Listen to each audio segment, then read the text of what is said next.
আসসালামু আলাইকুম, সবাই কেমন আছেন? আশা করছি সবাই ভালো আছেন। আল্লাহর রহমতে আমরাও ভালো আছি।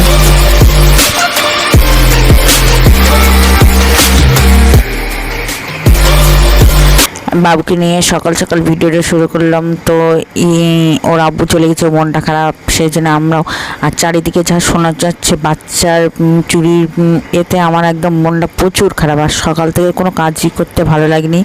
ছেলেকে নিয়ে স্কুলে যাচ্ছি, তাও সবার গার্জেনরা যাচ্ছে বাচ্চা নিয়ে স্কুলে, স্কুল থেকে আবার নিয়ে আসছে। সব মারা বাবারা সব বসে আছে, মানে বাচ্চা চুরি হচ্ছে। এত ভয়তে আমার একদম জাহানে পানি নেই বললেই চলে। দেখে পুচকিগুলো নিয়ে বেরিয়ে চললাম। আর ওকেই নিয়ে সারাদিন রয়েছি, কাজ খুব কম করছি। আর করছি তাও ওর ঘুম পাড়িয়ে তাই কাজ করছি। দেখেন ঘুম পাড়িয়ে জামা কাপড় কেচে তারপরে 3টে বাজে, 3টের সময় ভাত খেয়েছি বিকেলবেলা।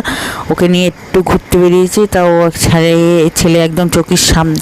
অন্যদিন একটু কারো অন্য লোকের সাথে খেলা করতে দিয়েও একটু খেলা করে, কিন্তু না, সব বাচ্চার মারাও ওরা মাঝে বসে একদম মানে সব ঘরের মধ্যে রেখে দিয়েছি। তো ভিডিওটা যে এই পর্যন্ত, সবাই ভালো থাকবেন, সুস্থ থাকবেন, আজ ব্লগে এসে থাকবেন, আমাদের জন্য দোয়া করবেন। খোদা হাফেজ, বাই বাই, টাটা।